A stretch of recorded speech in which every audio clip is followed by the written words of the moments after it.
Hello everyone, welcome to my YouTube channel. आज एक बार फिर हम लेके आए हैं 9.1 एक्सरसाइज के जो रिमेनिंग क्वेश्चन रह गए थे। प्रीवियस वीडियो में हमने 1 to 4 क्वेश्चन किया था और इस वीडियो में हम करेंगे 5, 6, 7, 8 क्वेश्चन, जितने भी हो सकते हैं। जितने ज़्यादा क्वेश्चन हो जाएंगे इस वीडियो में हम इसको करेंगे। ठीक है, क्लियर होगी बात? तो चलिए फटाफट से लाइक शेयर कर दिए, क्वेश्चन स्टार्ट करते हैं आज का session. Find the slope of A line. आप किसी लाइन की स्लोप फाइंड करो, उस लाइन की slope which passes through the origin, जो ओरिजिन से जाती है और मिड पॉइंट जाती है उस लाइन सेगमेंट से पीबी के मिड पॉइंट से जाती है। ठीक है, कोई बात नहीं। तो यहाँ पे लिखेंगे लेट एम बी द, देखिए प्रेजेंटेशन आपने ऐसे ही करनी है, मिड पॉइंट ऑफ पीबी। कैसे बनेगा? ये हो गया पी का पॉइंट हो गया 0,4, 0,-4। ठीक है, एम हमने मिड पॉइंट ले लिया और बी का पॉइंट हो गया 8,0। तो यहाँ से लिखेंगे m इज इक्वल, एम का coordinate x1 plus x2 upon में 2, y1 प्लस y2 अपॉन में 2। ठीक है, क्लियर होगी बात? x1 हमारा कितना है 0 और x2 कितना है 8 अपॉन में 2, y1 कितना है -4, y2 कितना है 0, ये हो जाएगा। इसके बाद लिखेंगे 8/2 -4/2, ये हो जाएगा आपका 4, ये हो जाएगा -2। तो यहाँ से m का पॉइंट क्या आ गया 4, -2। अब आपको वो लाइन फाइंड करनी है जो ओरिजिन से तो जाती है, साथ में इस पॉइंट से भी पास होती है। ठीक है, क्लियर होगी बात? इसको ग्राफ बनाएगा तो बहुत अच्छा ग्राफ बनता है इसका भाई। ठीक है, तो यहाँ लिखेंगे द ओरिजिन, ठीक है, origin O has coordinate 0, 0। Origin को जो कोऑर्डिनेट होता है वो क्या होता है 0, 0। ठीक है, क्लियर हो बात? अब आपको लाइन की स्लोप निकालनी है, तो आप लिखोगे स्लोप ऑफ OM, यानी जो O और M से पास होती है उस लाइन का नाम क्या हो गया OM। तो फॉर्मूला क्या होता है y2 minus y1 upon x2 minus x1। अब ये आपकी मर्जी है, आपने x1 y1 किसको लेट करना। तो चलिए मैं इसको हमने लेट कर लिया x2 और इसको लेट कर लिया y2, ये हो गया x1, ये हो गया y1। तो यहाँ से लिखेंगे 4 -0, सॉरी 4 नहीं, -2,0 और यहाँ से लिखेंगे 4 -0। तो ये सॉल्व करेंगे -2,4 आ जाएगा। कटिंग करेंगे कितना हो जाएगा -1/2। किसकी स्लोप आ गई है? स्लोप ऑफ OM की। क्लियर होगी बात? चलिए, विदाउट यूजिंग पाइथागोरस थ्योरम, बिना पाइथागोरस थ्योरम का यूज़ करते हुए आपको बताना है कि ये जो वर्टेक्स गिवन है 4, 4, 3, 5, -1 एंड -1, ये राइट एंगल ट्रायंगल के वर्टिसेस हैं। ठीक है, क्लियर होगी बात? अब इसके लिए हमने क्या करना है, सबसे पहले हमने यहाँ लिखना है लेट A 4,4, B 3,5, C -1,-1। ठीक है, अब उसके बाद लिखेंगे M1 is equal slope of AB। उसका फॉर्मूला क्या? y2 minus y1 upon x2 minus x1। ठीक है, अब आप क्या करेंगे, यहाँ पे वैल्यू पुट करेंगे, तो हो जाएगा 5 -4। ठीक है, अपॉन में क्या आ जाएगा, आप 3 -4 इज इक्वल टू, यहाँ पे 1, यहाँ पे -1 इज इक्वल टू -1। उसके बाद लिखेंगे M2 slope of BC is equal, same formula y2 minus y1 upon में x2 माइनस x1। इस बार क्या होगा -1 -5। जब देखिए स्लोप BC निकाल रहे हैं तो C के पॉइंट को x2 y2 लेट करेंगे।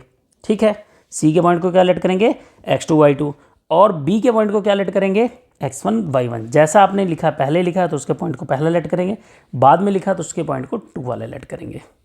ठीक है, तो -1 यहाँ हो गया -3। इसको सॉल्व करेंगे तो -6 अपॉन -4 कैसे कैंसिल हो जाएगा, आंसर आएगा 3/2। इसके बाद लिखेंगे M3, यहाँ लिखेंगे स्लोप ऑफ AC या कह लीजिए CA, आपकी मर्जी है। फॉर्मूला क्या है, वही same y2 minus y1 upon में x2 माइनस x1।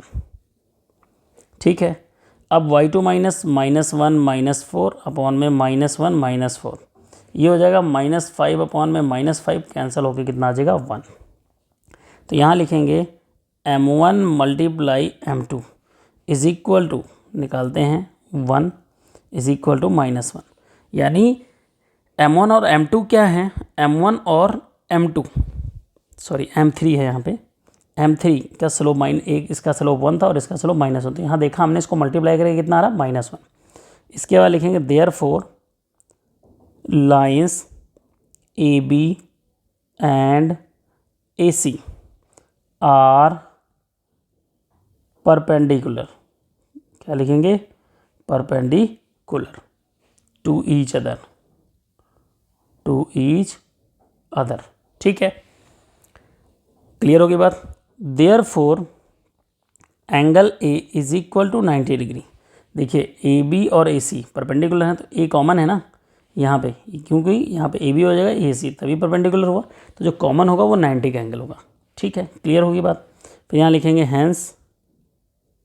हैंस जो क्वेश्चन में दिया था, क्या दिया था, लिखेंगे 4,4 3,5 4,4 3,5 and -1, -1 are the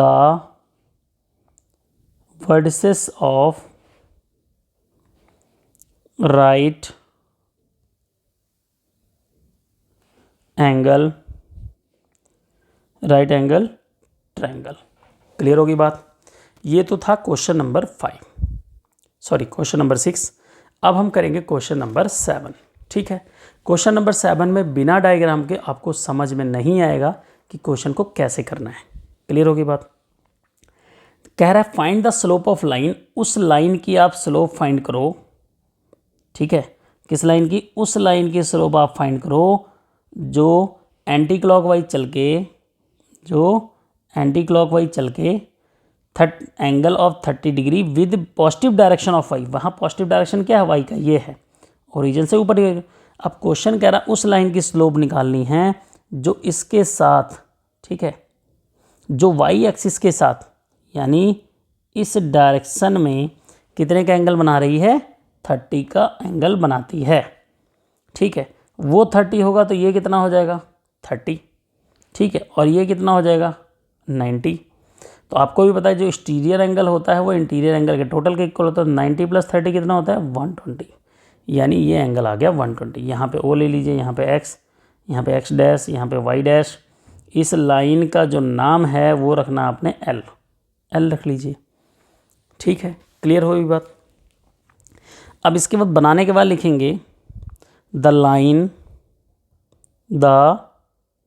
line make an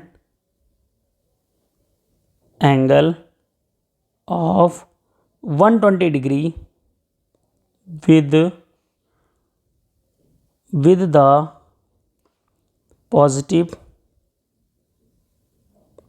positive direction of x axis. हमें मेन मतलब होता है लाइन को हमेशा कि वो एक्स एक्सिस से कितना एंगल बनाती है, वो भी पॉजिटिव एक्स एक्सिस से एंटी क्लॉकवाइज। यानी यहाँ से अगर ऐसे एंगल हो तो यहाँ से कितना एंगल बना रही है, मान लीजिए जितना बना रही है तो 90 हो गया, और ज़्यादा बना रही है तो जितना पॉजिटिव डायरेक्शन एक्स एक्सिस से बनाएगा उस एंगल को हमें ज़रूरत होती है। तो यहाँ लिखेंगे therefore slope of line is equal tan 120, क्योंकि 120 का एंगल बन रहा है। 120 की वैल्यू हमें पता नहीं है तो हम क्या करेंगे, लिखेंगे 180 - 60, ठीक है। 180 - tan 180 - थीटा होता है -tan थीटा, और tan 60 की वैल्यू जो होती है वो माइनस में √3 होती है। तो आपको क्वेश्चन में यही कह रहा था ना, find the slope of A line. हमने स्लोप फाइंड कर ली तो कहानी ख़त्म हो गई, ठीक है, क्लियर होगी बात। अब चलते हैं क्वेश्चन नंबर 8 की तरफ। Without using distance formula show that points -2 -1 4 -1 and 3 3 and -3 10 are the vertices of parallelogram. आपको बताना है ये पैरेललोग्राम के वर्टिसेस हैं या नहीं है। ठीक है, क्लियर होगी बात। चलिए बता देते हैं वर्टिसेस हैं या नहीं हैं। ठीक है, तो हमने यहाँ पे एक पैरेललोग्राम बना लिया। अब पैरेललोग्राम बना लिया तो इनके पॉइंट्स भी लिखने ज़रूरी हैं, तो पॉइंट्स लिखेंगे -2, 1। उसके बाद बी का पॉइंट्स क्या है 4, 0। सी का पॉइंट क्या है आपका 3, 3। डी का पॉइंट क्या है -3, 3। ठीक है, क्लियर होगी बात। तो यहाँ पे लिखेंगे the given points are A -2, -1, -2, -1, यहाँ -1 है। ठीक है, एंड बी का पॉइंट जो है 4, 0। सी का जो पॉइंट है आपका 3, 3 एंड डी का जो पॉइंट है -3, 2। ठीक है, इसके लिए आपको क्या करना है, स्लोप ऑफ पहले ए बी निकालना है। क्या निकालना है, तो लिखेंगे slope of A B is equal y2 - y1 upon x2 - x1। Slope of A B निकालने के लिए सबसे पहले हम लिखेंगे 0 माइनस ये 0 + 2 4 + 1, तो ये हो जाएगा 2/5। ठीक है, क्या आ जाएगा 2/5, सॉरी मैंने 1 लिख लिया यहाँ पे आपको लिखना है 0 माइनस यानी 1 और 4 + 2, तो ये हो जाएगा आपका 1/6। ये स्लोप किसकी आ गई, ए बी की। अब आप लिखोगे स्लोप ऑफ सी डी या डी सी, सेम फार्मूला। आप सी डी का फार्मूला देखिए क्या क्या है, तो लिखेंगे 3 - 2। क्या लिखेंगे 3 - 2, यहाँ 3 नहीं है, ये आपका 2 है। ठीक है, 3 - 2। डी का पॉइंट जो है वो क्या है 3 - 2, और उसके बाद क्या लिखेंगे 3 - 4। क्या लिखेंगे 3 - 4, क्यों है 3 - 3 यानी -3, तो ये कुछ ऐसा हो जाएगा 1/6। इसका भी स्लोप क्या आ जाएगा 1/6। अब दोनों का स्लोप इक्वल आ गया, तो यहाँ लिखेंगे slope of A B is equal to slope of D C. दोनों की स्लोप इक्वल है, इसलिए A B parallel to C D हो गया। ठीक है, ऐसे आपने लिखना है slope of B C, formula वही लगेगा 3 - 0। क्या लिखेंगे 3 - 0 अपॉन में 3 - 4 इज इक्वल टू -3 अपॉन में -1, 3 नहीं है ऊपर -1, तो ये हो जाएगा -3।